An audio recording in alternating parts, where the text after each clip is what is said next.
नमस्कार, मैं हूं आपके साथ मेनका चौधरी। खबरें विस्तार से। बुंदेलखंड में इन दिनों अच्छी बारिश हो रही है। झांसी समेत पूरे बुंदेलखंड के सभी 7 जिलों में जोरदार बारिश होने से किसानों के चेहरे खिल गए हैं। समय से हो रही बारिश किसानों की खेती के लिए फायदेमंद है।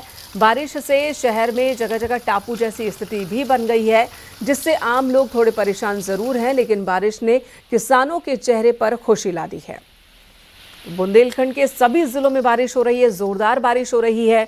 मौसम विभाग की ओर से पहले ही उत्तर प्रदेश के 20 जिलों में आज बारिश को लेकर अलर्ट जारी किया गया था, येलो अलर्ट जारी किया गया था।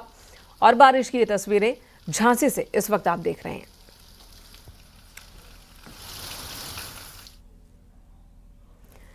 उत्तर प्रदेश में मानसून ने रफ्तार पकड़ ली है। आज से प्रदेश में 55 जिलों में बारिश का अनुमान है। भारी बारिश को लेकर मौसम विभाग की ओर से येलो अलर्ट जारी किया गया है।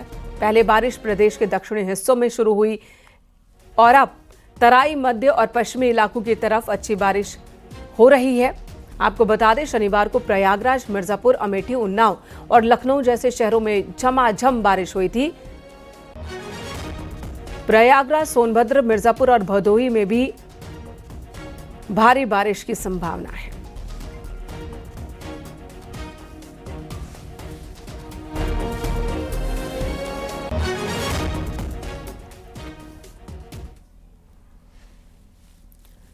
केदारनाथ पैदल मार्ग पर सोनप्रयाग से आगे मुनकटिया में अचानक पहाड़ी से लैंडस्लाइड हुआ और पहाड़ी से मलबा और बोल्डर गिरने से सड़क बंद हो गई।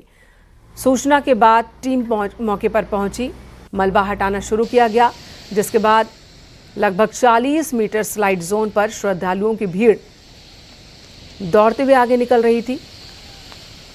गनीमत रही कि लैंडस्लाइड के दौरान यहां कोई नहीं था, वरना यहां बड़ा हादसा हो सकता था।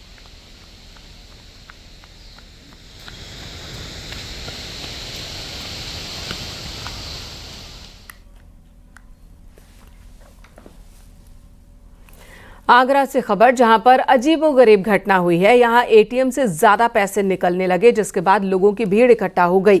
एटीएम से 500 रुपए निकालते वक्त 1100 रुपए निकल रहे थे और ये खबर जैसे ही आसपास के इलाके में फैली तो बड़ी संख्या में लोग इकट्ठा हो गए।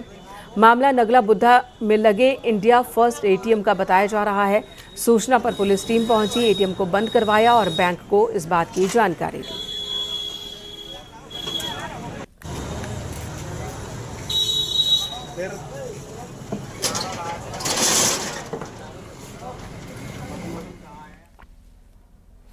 इधर ललितपुर में एक बुजुर्ग की लाठी डंडों से पीटकर हत्या कर दी गई। हत्या का आरोप मृतक के छोटे भाई और भतीजे पर है। मामला भौटा गांव का है। हत्या के पीछे जमीन विवाद वजह बताई जा रही है। पुलिस ने आरोपियों के खिलाफ केस दर्ज कर जांच शुरू कर दी है।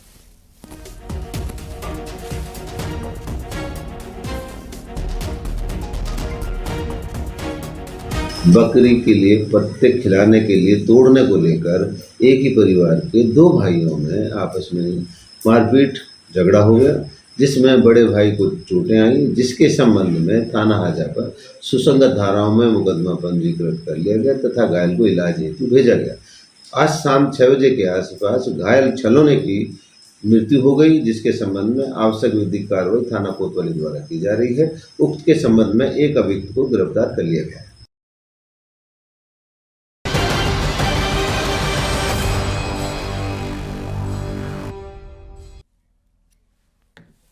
कानपुर से खबर, जहां थाना गुजैनी पुलिस की शातिर चोर से मुठभेड़ हुई और इस शातिर चोर को पुलिस ने गिरफ्तार किया।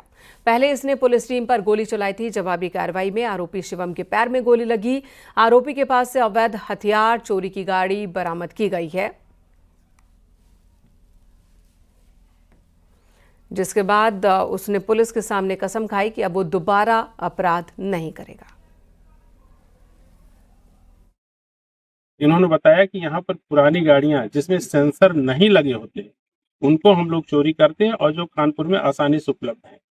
तो इसलिए इन्होंने कानपुर को अपना एक आसान अड्डा बना रखा था। लेकिन पुलिस की इस कार्रवाई से निश्चित तौर से इस तरह के अपराधों में अब विराम लगेगा और एक अच्छा मैसेज भी जाएगा। और इसमें हमारी पुलिस की टीम ने, हमारे एडीसीपी साहब, एसीपी साहब के नेतृत्व में एक बहुत अच्छा कार्य किया है, जिसकी भरपूर प्रशंसा की जाती है। और इसमें हम लोग संपूर्ण रैकेट को बस्ट करेंगे और इसमें जो भी शामिल होगा उसके खिलाफ गैंगस्टर एक्ट की धाराओं में भी कार्रवाई करेंगे और इससे ऐसे अपराधों में पर्याप्त कमी आएगी, ऐसा हमें विश्वास है। उधर झांसी में पुलिस की बदमाशों से मुठभेड़ हुई। पैर में गोली लगने से एक बदमाश जख्मी हो गया, जबकि दूसरा मौके से भाग गया। मुठभेड़ चिरगांव थाना क्षेत्र में सुल्तानपुर ओवरब्रिज के नीचे हुई।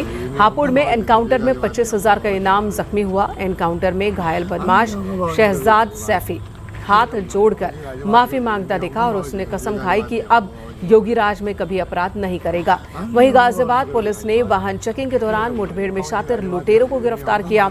पुलिस ने बाइक सवार संदिग्ध को रुकने का इशारा किया था तो उसने पुलिस टीम पर फायरिंग की और भागने की कोशिश की। पुलिस की जवाबी कार्रवाई में उस बदमाश को भी गोली लगी है।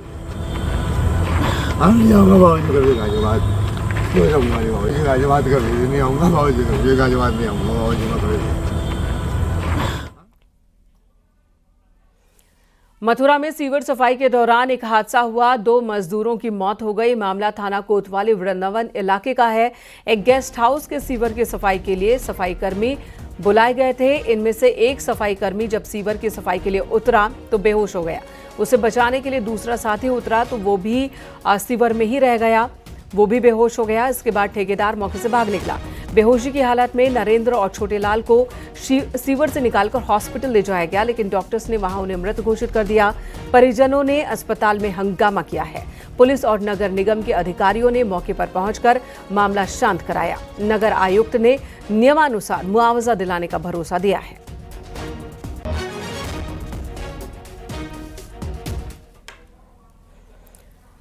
इधर नोएडा में एक डिलीवरी बॉय ने सिक्योरिटी गार्ड से मारपीट की। सोसाइटी में एंट्री को लेकर डिलीवरी बॉय ने सिक्योरिटी गार्ड से बहस की थी। मामला बढ़ने पर डिलीवरी बॉय ने अपने साथियों को बुला लिया और सिक्योरिटी गार्ड पर हमला कर दिया। मारपीट में गार्ड बुरी तरह से जख्मी हुआ। मामला सेक्टर 70 के पैन ओएसिस सोसाइटी का है। पुलिस फिलहाल मामले की जांच में जुटी है।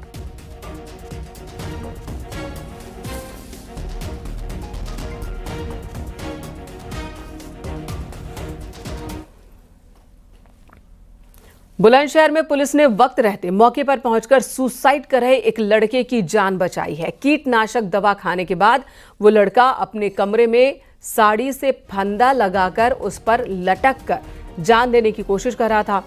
पुलिस को किसी तरह जानकारी मिली। दाऊदपुर गांव पहुंच गई पुलिस। घर का दरवाजा तोड़कर पुलिस ने सुसाइड कर रहे शख्स की जान बचाई। घरेलू कलह की वजह से सुसाइड कर रहा था ये युवक। जो जानकारी अभी तक है उसके मुताबिक ये मामला चोला थाना क्षेत्र के गांव दाऊदपुर का है।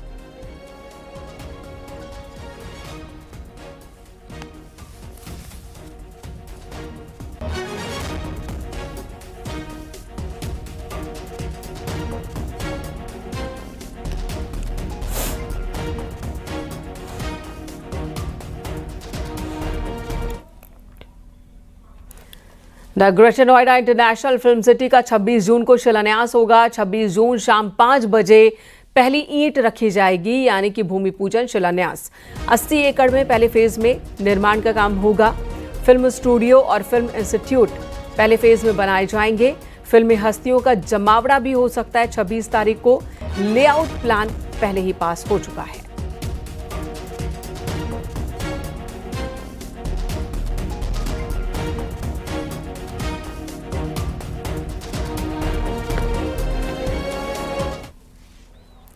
यहां रुकेंगे एक ब्रेक के लिए। खबरें ब्रेक के बाद भी जारी हैं।